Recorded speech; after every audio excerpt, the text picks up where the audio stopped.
All right, today on Landry.Audio, Dr. Richard Hames, entrepreneur, strategic futurist, mentor, and author. Forbes Asia called him one of the smartest people on the planet, and he is among the world's most influential thinkers. Richard has correctly predicted the following. The anticipated hijacked planes crashing into the World Trade Center, correctly the forecast of the global financial crisis, forecasted the success of the first iPod and Tesla electric cars, and also predicted the Arab Spring as well as Trump's election. We've got about an hour with him today. So, Richard, first of all, thanks for joining us. It's a pleasure. And probably the first question I'm going to ask you for a lot of people is, what is a futurist and how do you get into this line of work? Yeah, that's a good question. Well, there are a number of different kinds of futurists. There are pop futurists who look at patterns and trends and try and predict what's going to happen next year or the year after. They're thick on the ground. They're the academic futurists who really try to invent tools and methods for being better able to anticipate the future, which is, in a sense, of course, it's impossible to know what's going to happen in the future. I'm in a third category, which looks at deeper patterns and trends globally and across society to try and work out what those underlying patterns are going to do in terms of creating a different kind of society.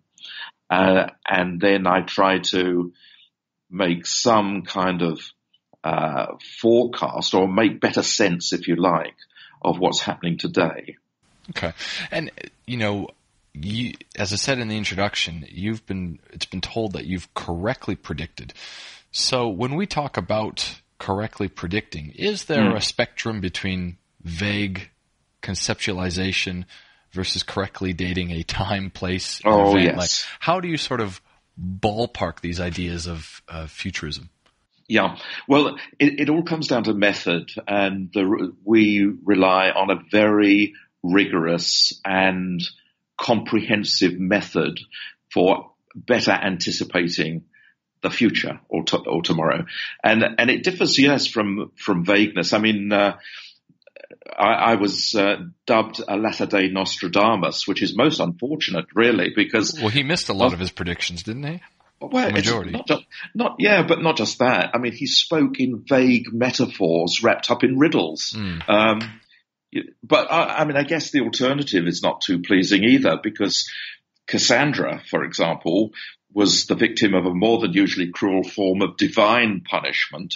She was granted powers to see the future by Apollo, the god Apollo, but she rejected his amorous advances and he cursed her, and so her predictions, while always true, were never believed by anybody. So, I mean, it's between the devil and the deep blue sea, it's very difficult. But to get back to our process, which is very, very important, what we do these days is to use AI, artificial intelligence, to take a question or a theme, a topic, an industry, or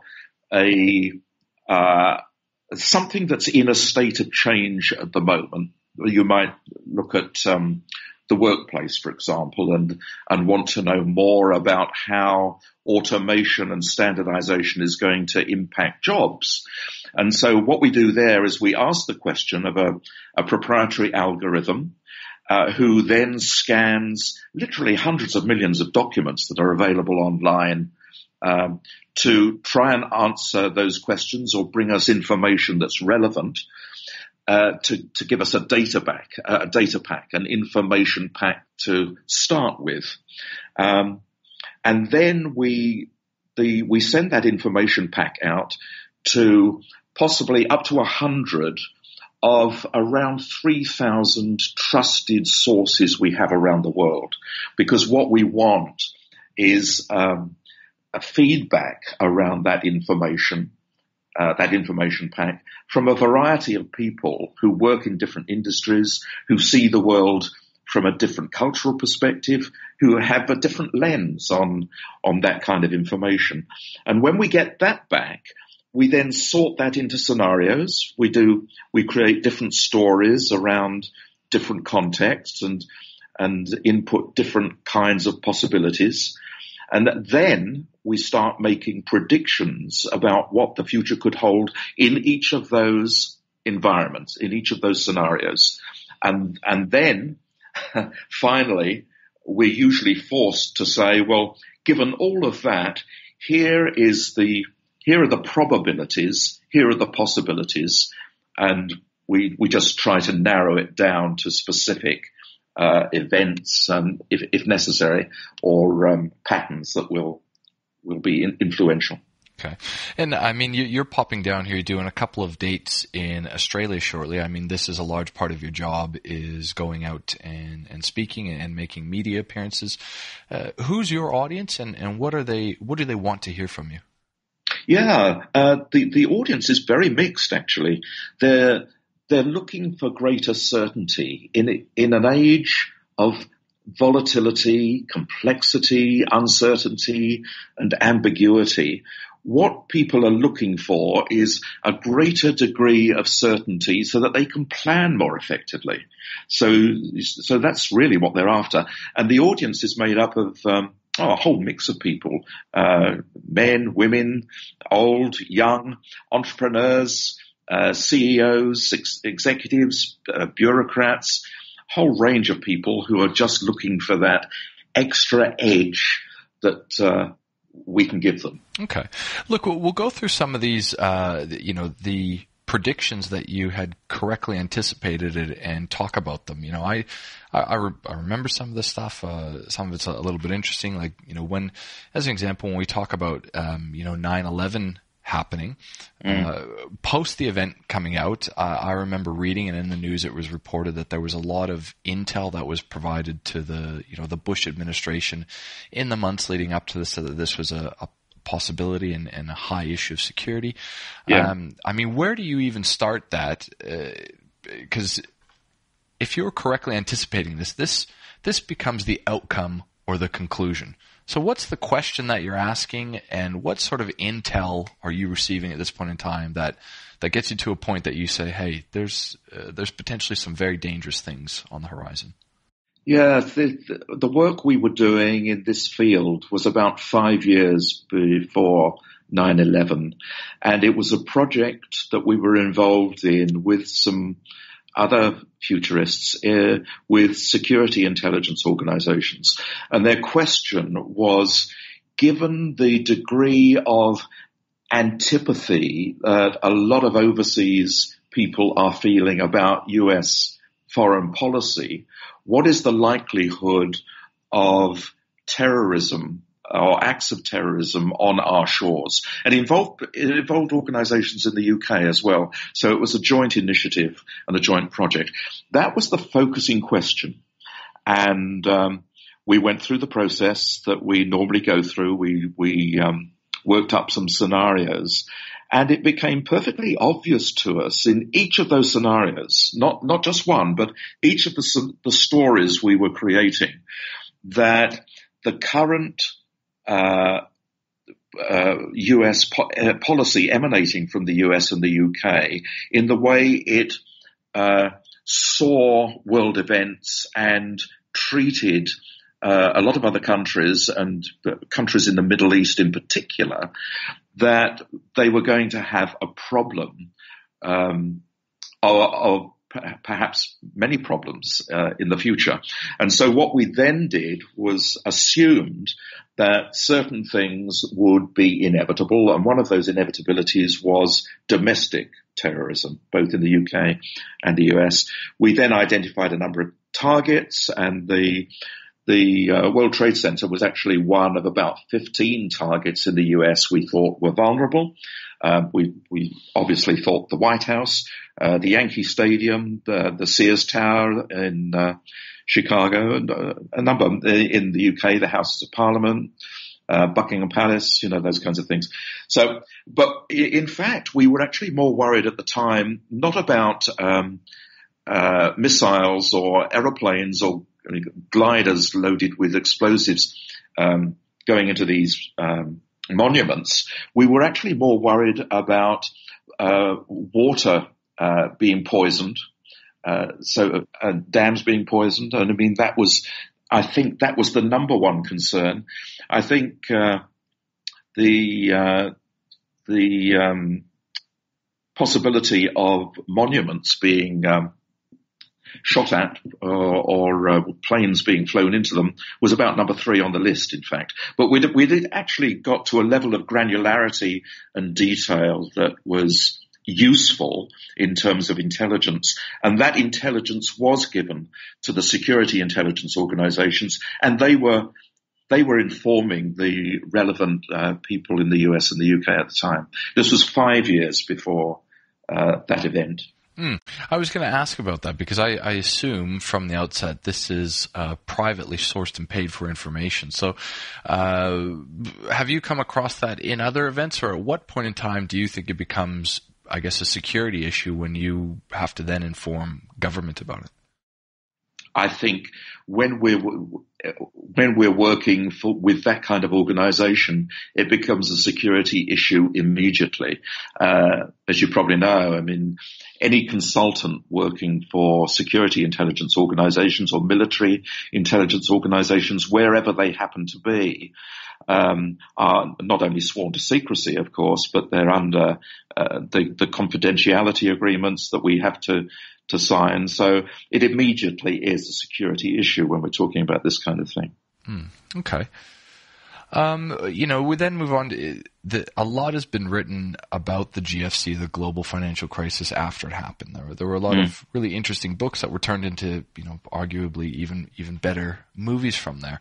But, they say that you predicted this. So, from what all that I remember about it is sort of, the packaging together of substandard loans. I mean, who engaged to do this originally, and did that become apparent quite early on in terms of, the packaging of poor debt? Okay, so this particular one was interesting because it was an invitation, again, into the US to talk to a luncheon where there was a group of bankers, mostly Wall Street types, and I was asked to speak on the future of the global economy.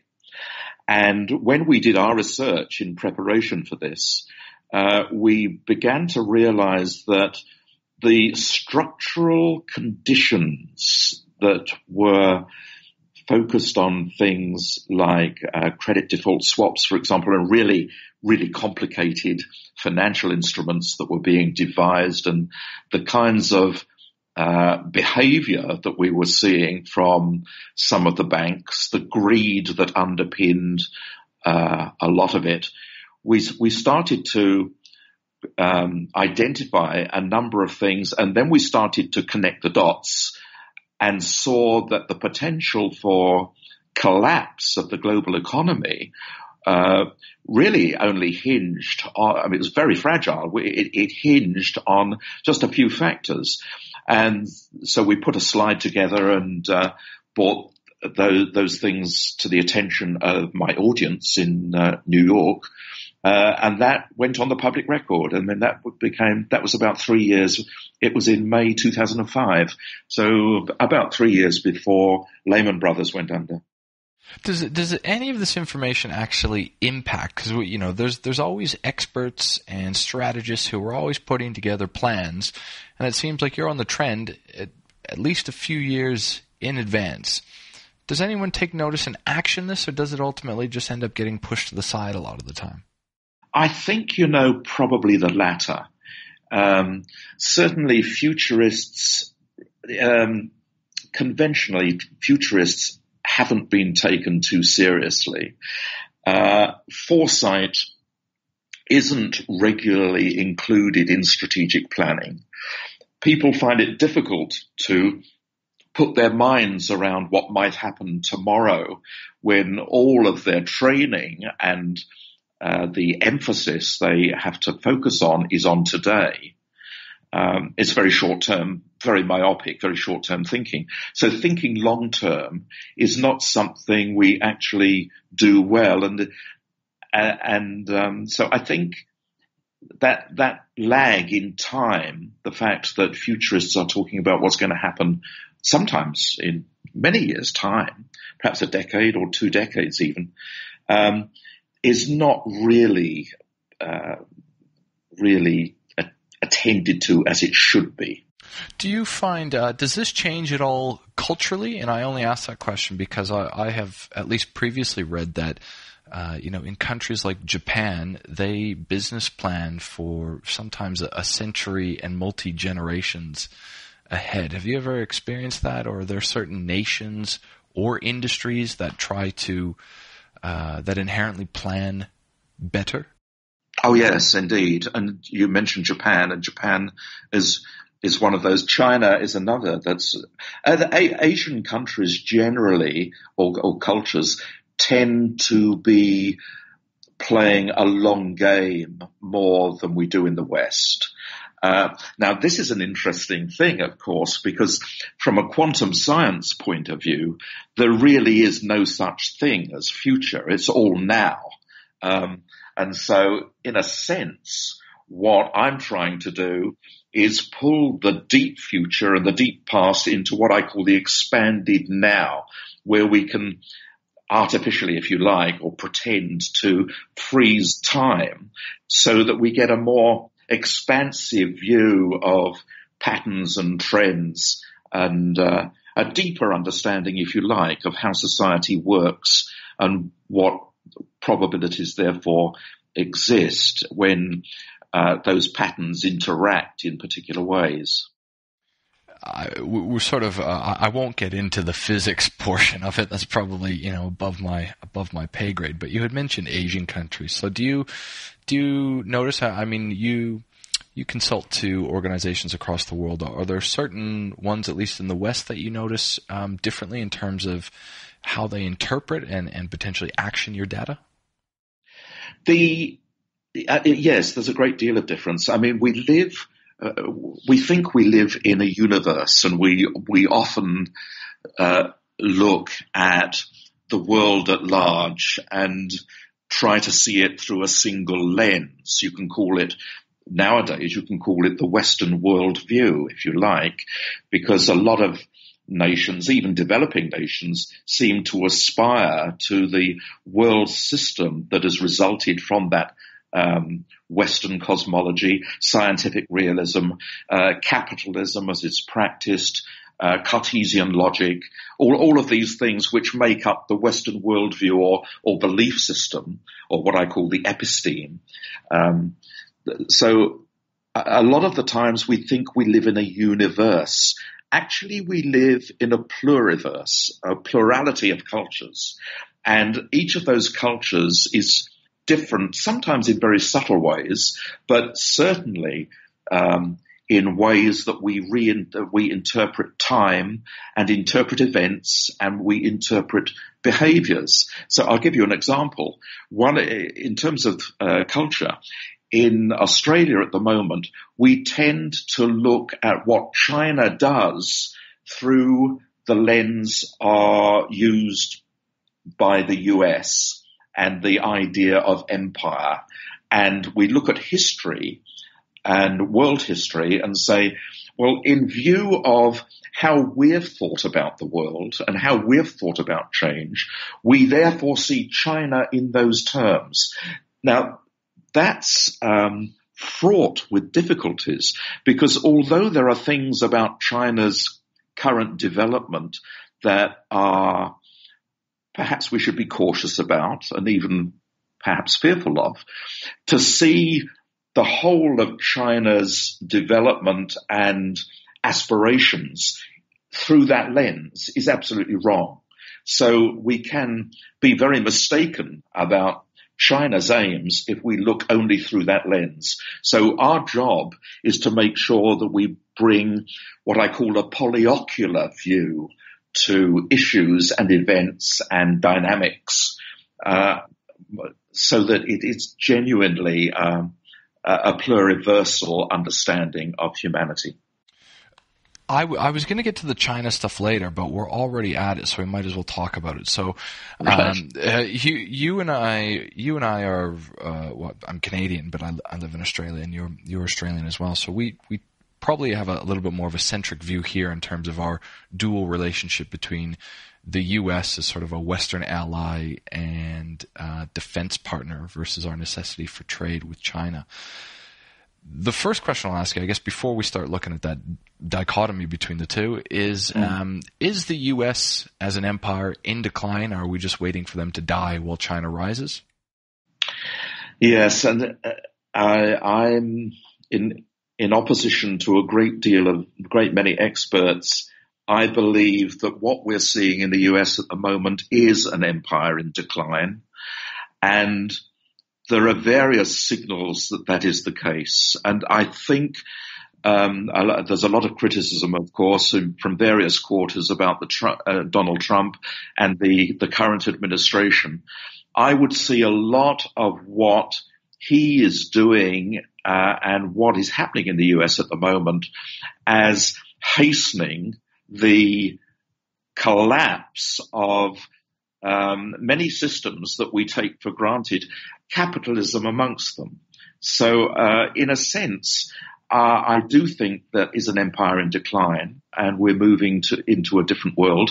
But I see that in the context of a transition between the, if you like, industrial society and a society we're moving towards, which needs to be more sustainable, more ethical, more empathic in terms of our relationships with each other and with the environment. So I think, in a sense, Donald Trump is actually a welcoming factor in that much more global, deeper understanding of the transition between one society and the next. Or, if you like, one civilization and the next. You're getting too far ahead of me because I want to talk about each of these things individually, but it's good. Okay, so well, look, why don't we talk about that? So you mentioned sort of how you believe Trump could be accelerating this decline. Give me a few particular points of why you see this happening. In particular, I mean, you even mentioned the decline of capitalism, where he would be, one of the staunchest supporters of that on paper. Mm.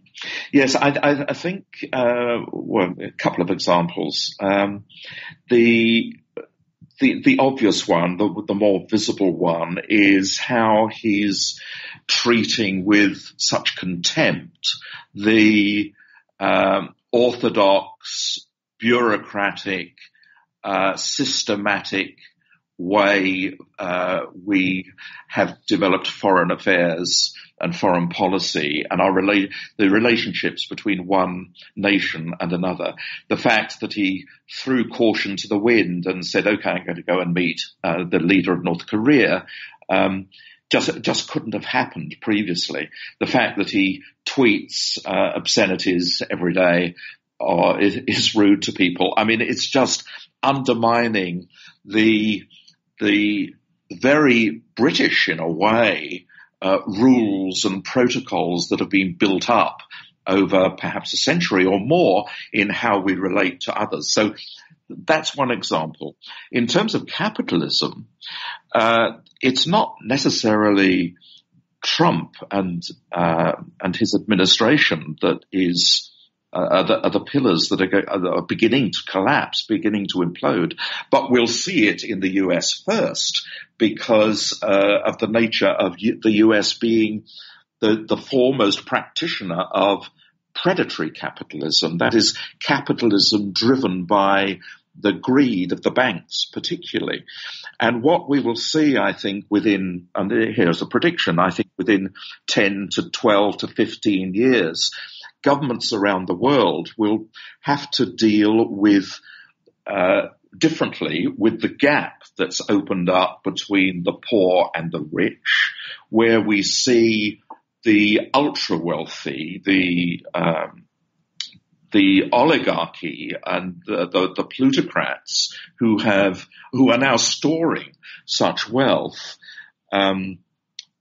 really becoming a problem because more and more wealth is owned by fewer and fewer people. Now, the governments are going to have to address this because it's creating real problems in society. And I think I think there are two things that they're going to have to address. One is the idea in standard economics that growth or continuous growth is necessary or even possible, because on a planet such as ours, unless we do at some stage manage to escape the boundaries of the planet and start going into space, then, we have finite resources, we have a finite relationship, and we need to think of growth very, very differently.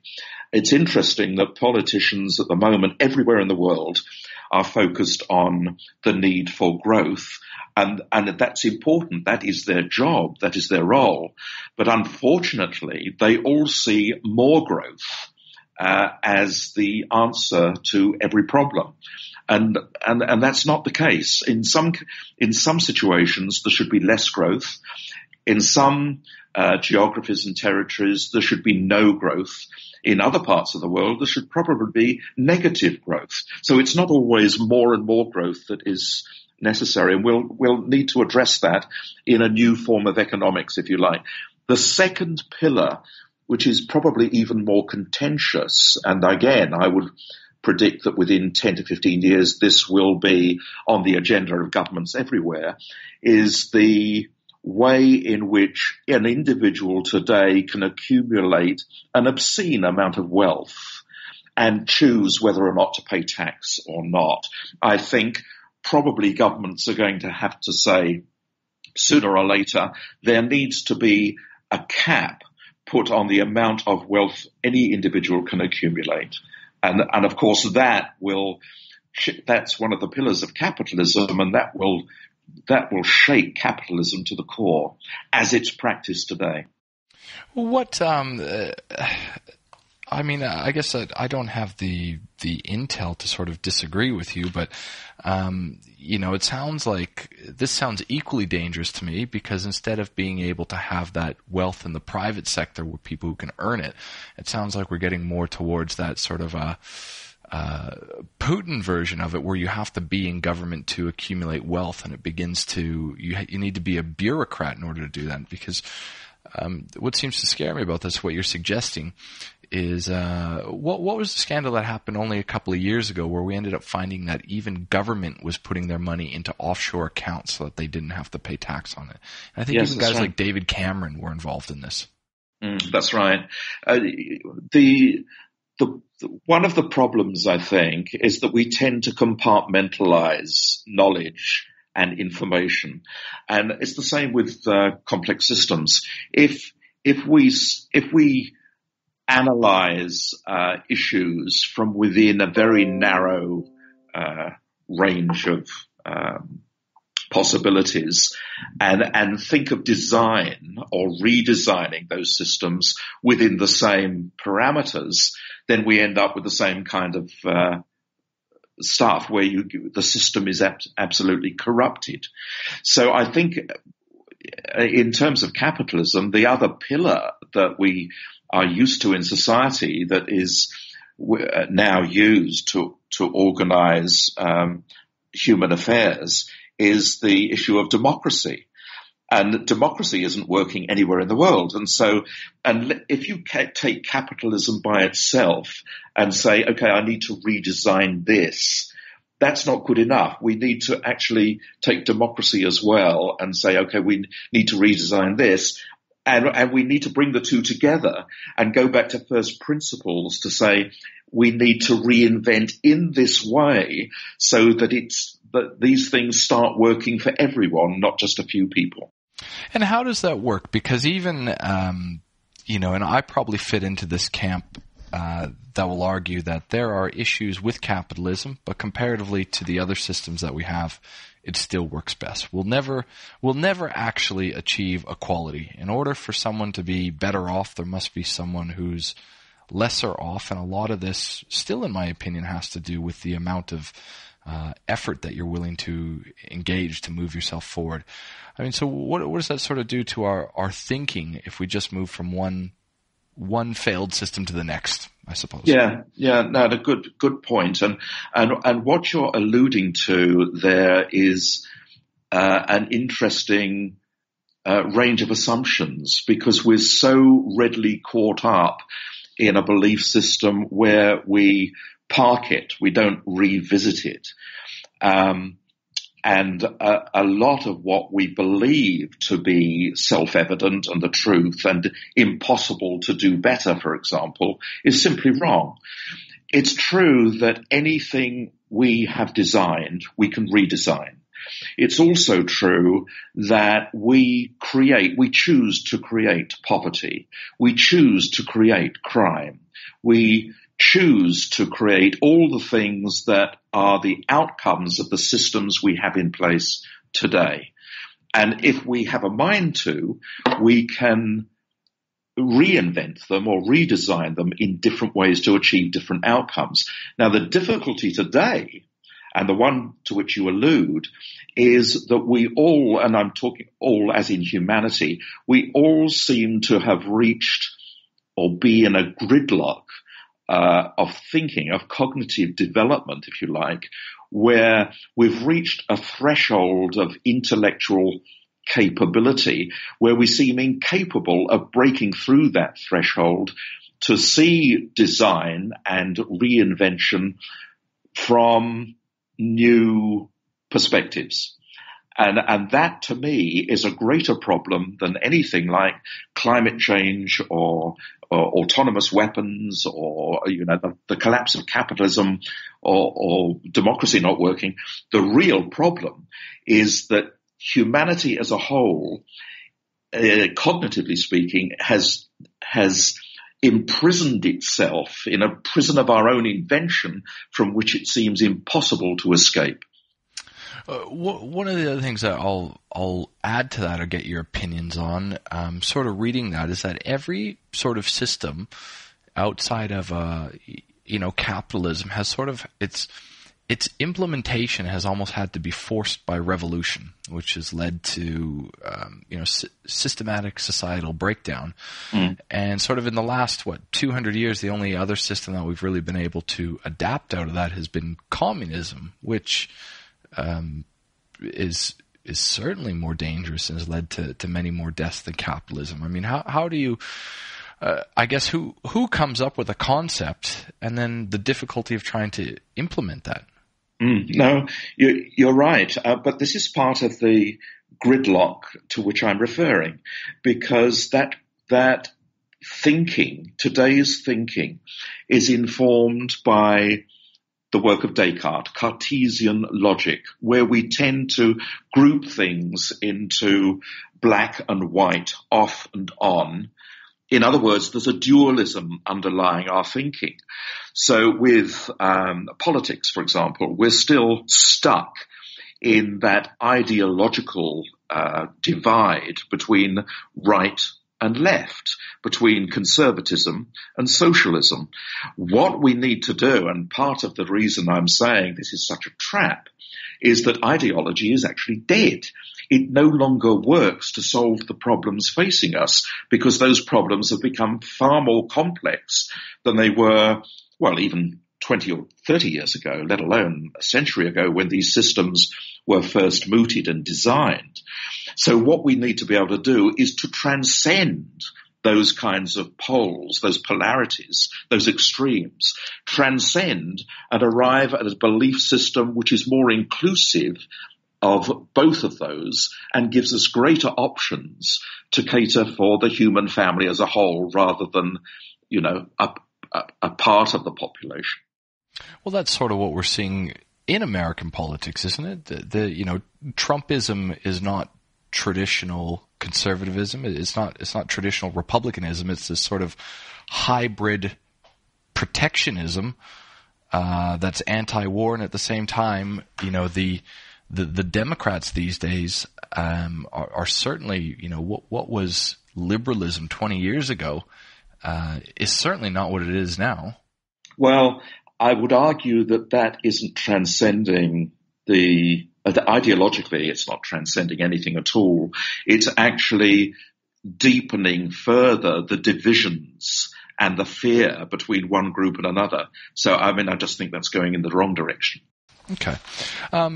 Look, I want to go back to this because we've gone off on a tangent and didn't really come back to that. But we were talking about sort of the position of China, and then we moved on to what was happening in the U.S.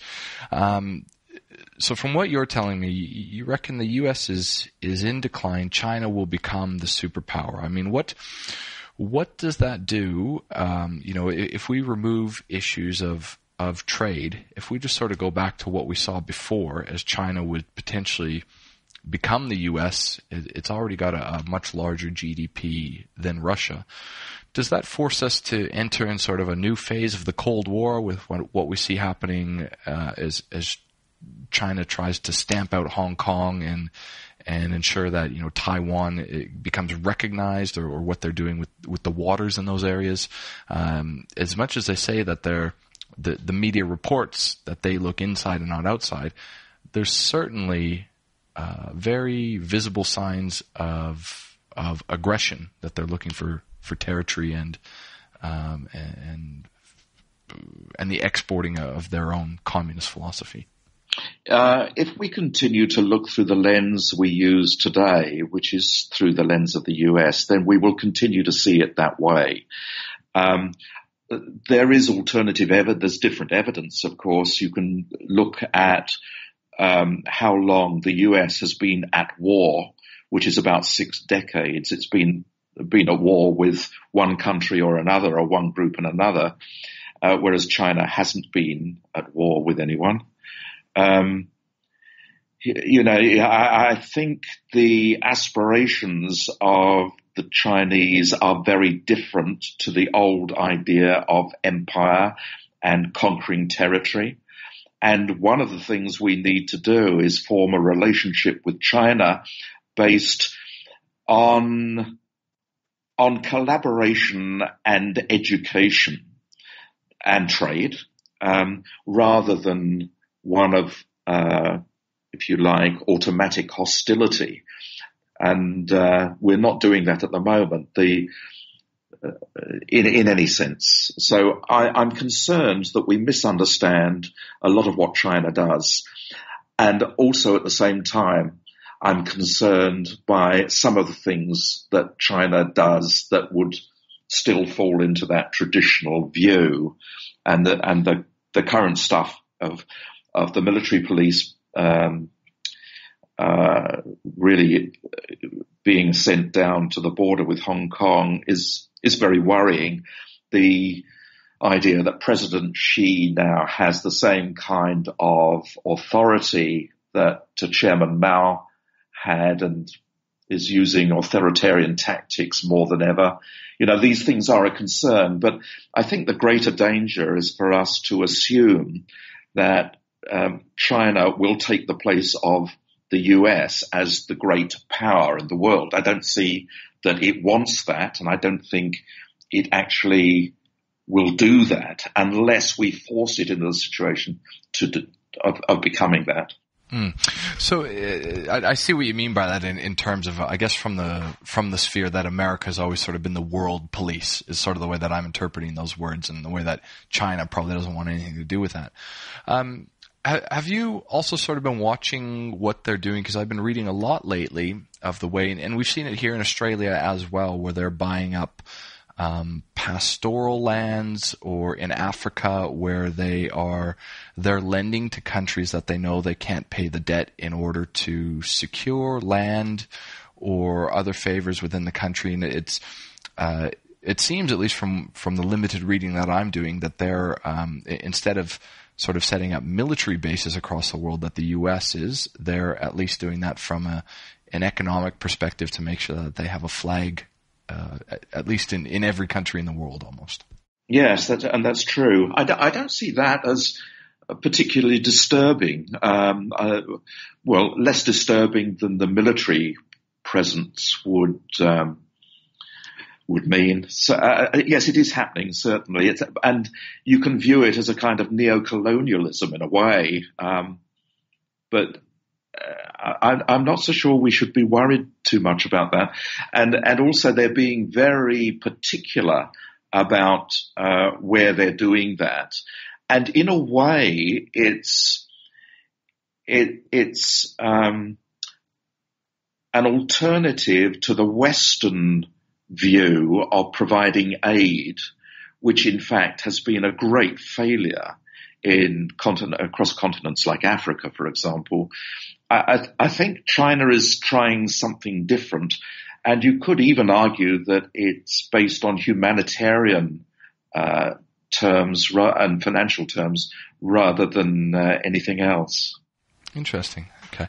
I can't remember if I read this as part of the work that you were doing, but there seems to be some issues with China's currency at the moment, its level of debt, the debt that is buying from the U.S., and obviously the trade war activity that's happening with Trump. What do you know about this, and what are your opinions on these sort of issues on a global financial scale when it comes to China? Yeah, well, look, I mean, China has a hand there that could be very useful. I mean, I'm not sure they would want to use that hand because it could precipitate another financial crisis globally. I don't think it would help anyone, but they do own quite a bit of U.S. debt. They've actually been trying to offload that debt for several years now. They've been buying gold rather than U.S. bonds, and they would even probably consider a devaluation of the currency before they start using the debt they own as a threat to the U.S. But it's an interesting situation that's been developing, and the fault, of course, is with the U.S. in having that much debt. I mean, it's crazy. If you look at all the debt around the world, it really is a crazy situation to be in. And it's also an arrogant position as well, because the U.S. dollar being the global currency for trade is, they just print more. So, difficult situation. Okay. One of the other things that you did, I remember going back a few years when we were in the election campaign between Trump and Hillary. I distinctly remember, I think it was only the LA Times was the only major media outlet that I remember correctly predicting Trump's election. The notes here have said that you also did that as well. So do you want to tell us a little bit, I guess, again, how you were engaged on this sort of research, and what were the big, the really big sort of red flags where you said this is going to go the other way? Yes, we were commissioned by an individual, a high wealth individual in the US, to look at that situation. This is someone who has traditionally donated millions to the Democrats and was uneasy about the fact that Trump had thrown his hat into the ring. And he asked us to look at the conditions that would make it easy for Trump to gain the presidency. Because at that stage, of course, no one really believed that he could possibly win. So are we talking very early on? Like, are we talking those 2 years beforehand where he hadn't even really announced, but he was talking about China? Or are we saying when Correct. He actually made? Yeah, okay. Yes, correct. This was a few months before he actually threw his hat into the ring. Yeah, so he'd been talking it up, and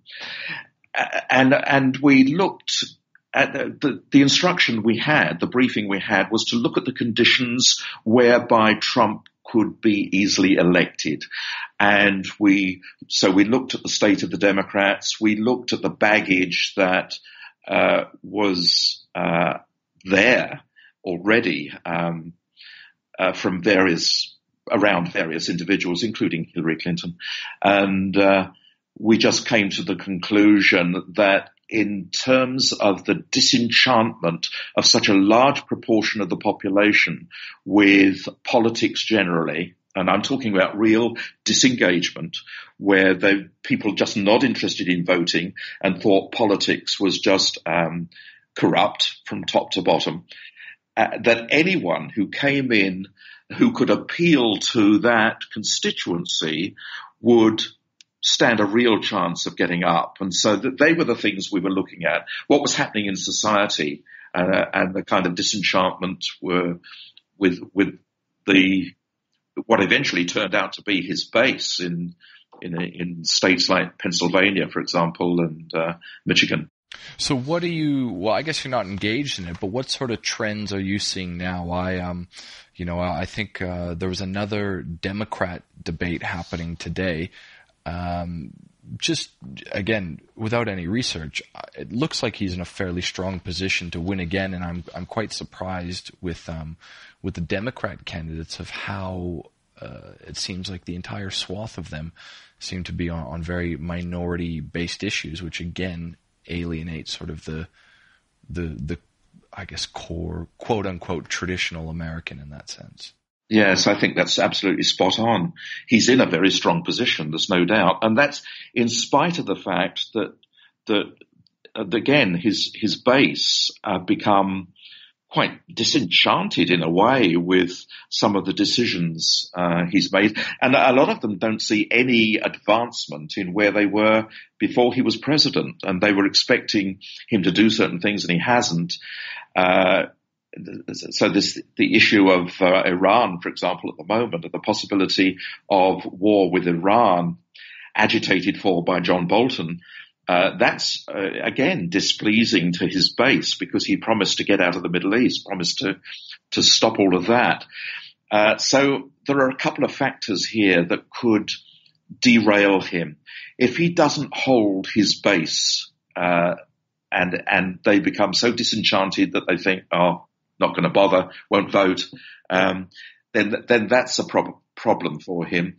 But the other thing on the Democrat side is if they go with Joe Biden or Elizabeth Warren, however brilliant Elizabeth Warren happens to be, their opportunity to attack Trump is actually with somebody like Kamala Harris. But they're unlikely to nominate her for the It's, talking about this because the information that I read said, was pointing to that there was quite a large proportion of people that were willing to vote for Sanders, but once he was left, they switched their vote to Trump because of a lot of socialist policies that sit in there. And the guy that I'm sort of, I think he's polling about 1%. I don't think he has a chance though, is Andrew Yang, the Democrat candidate, who's talking about, the idea of universal basic income, which which I assume you've got to me, it's ridiculous to me, but this seems to be gaining a lot of traction. And I, just from our conversation so far, have the impression that you might be sort of sympathetic to that as an idea. Well, I'm sympathetic to the idea, certainly, because if you look at the gradual introduction of robotics into the workplace, in the US, if you just take manufacturing, over the next perhaps 5-6 years, we're likely to see between 60 and 65% of jobs that are there today disappear just through automation, standardization. Now, that's just blue collar. If you extend that to a lot of white collar work like accountancy, law, those kinds of professions, we're going to see a situation perhaps for the first time in history where the driver of work, the value we place around work, begins to fall away. So what do we have in its place? And if we still value work in the way we have done in the past, what is the replacement? How will people actually earn the money if there isn't work there? So there has to be some kind of replacement to the driver, the impulse that comes through work, or the motivation that comes through work, and the reward that comes through work. Now, if you also tie in the interesting fact that where the universal basic income has been tested and tried, even in countries like Namibia, for example, as well as in the Nordic countries, in every time it's been tried, and it's been tried in different ways, it's been a success. There has been no negative impacts. Costs have become lower. entrepreneurship has risen, innovation has risen, the expectation that people would just drop out and go to drugs or you see suicide rates go up. All of the negativity that was expected did not materialize. And so in the experiments that have happened so far, it's all been positive. So I think what we need to do is to actually continue to experiment to see if we can find an optimum way of mixing the possibility for leisure and work more effectively in an environment which is going to be very different from what it is today. Okay. All of these topics sort of, these are very sort of globalist policies. And what I wanted to ask you about is sort of, with the election of Trump as well, we seem to be noticing that, for the last 2 decades or so, there seemed to be a very sort of globalist mantra with the EU and these sorts of things. And obviously we've had Brexit, we've had the election of Trump.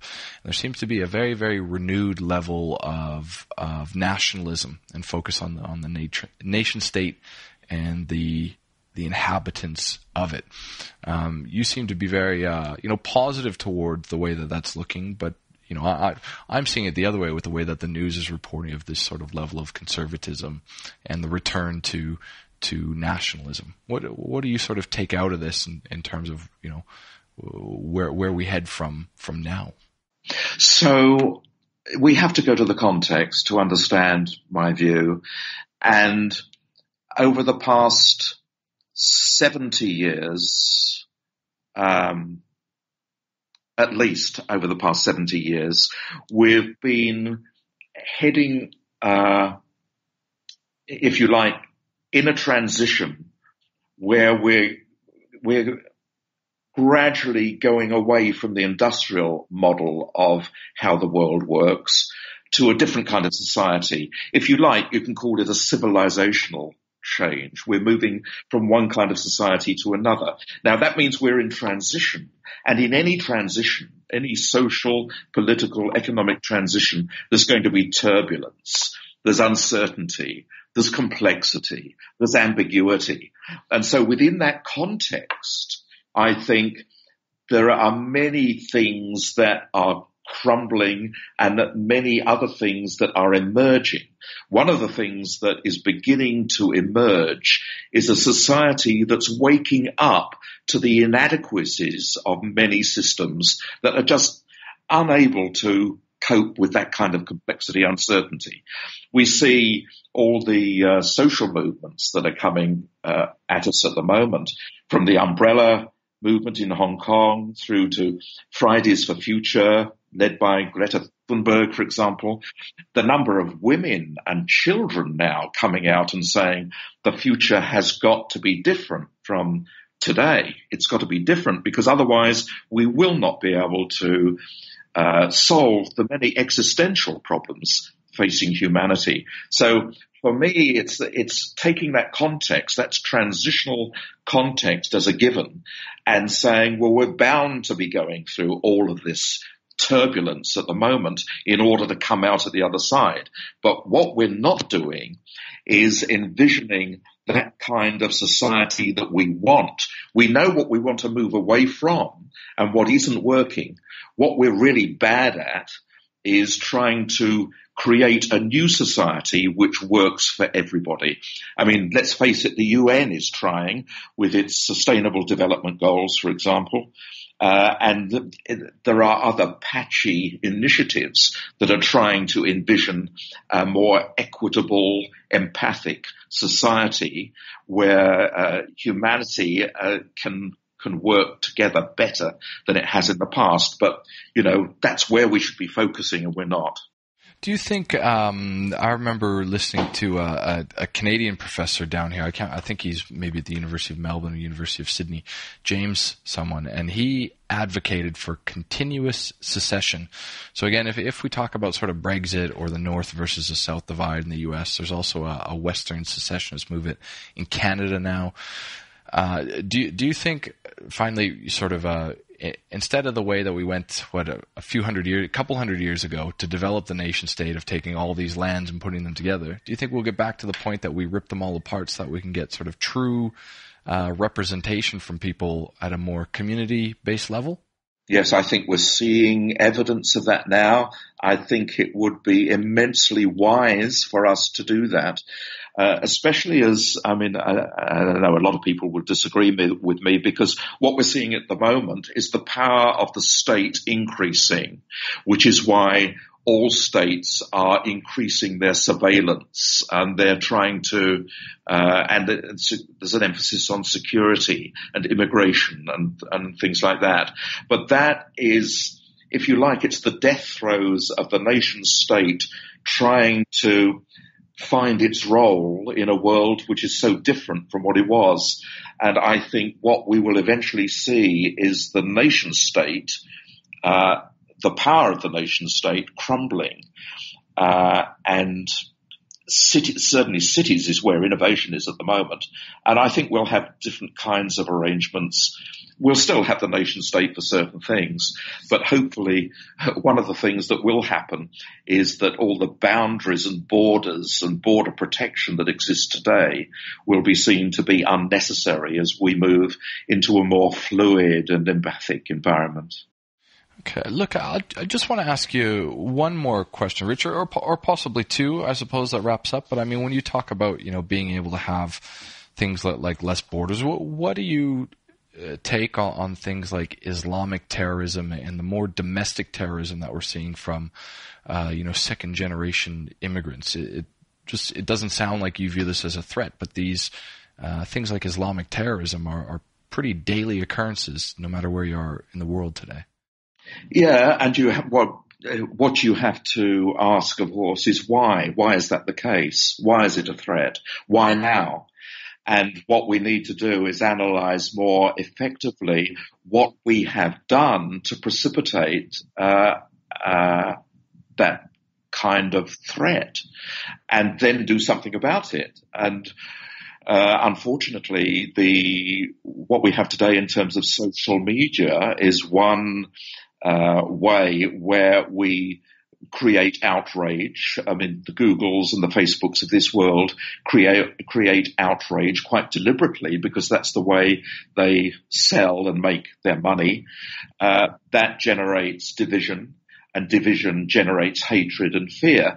If we look at the things that are common to us all, if we look at the things that bind us, like clean air, food, nutritious food to eat, water to drink, the kind of empathy that families have, even though we squabble, I think we need to try and focus on those kinds of things and on the strengths of our species and humanity and the ingenuity of humanity to rise above and go beyond those things that we view to be threats at the moment. If you look at the amount of terrorism that actually exists relative to even natural disasters, for example, it's very, very small. But it's like nuclear energy. Sure. The prospect of using nuclear energy terrifies people, but it does. Yeah. Yes, it is. So we have to be realistic, and we're not. Look, the last question that I do want to ask, because we do need to wrap up. Have you? One of the things also of concern to me, and I don't know if this will ever happen, but I remember reading for a long time, for hundreds of years, thousands of years of human history, we could always count on about every 70 years a famine, a plague, or some form of disease coming to wipe out population to bring levels back down to earth. When we're going through such with modern science that now allows us the ability to have such a population that's escalating so rapidly, it seems like these diseases are trying to come back when we think about, mad cow or SARS or Ebola breaking out. And we're just able to keep it contained at the moment. But have you done any research or any theories on sort of, another sort of mass bubonic plague or something along those lines as a threat to our rapidly growing population? Yes, we have noted the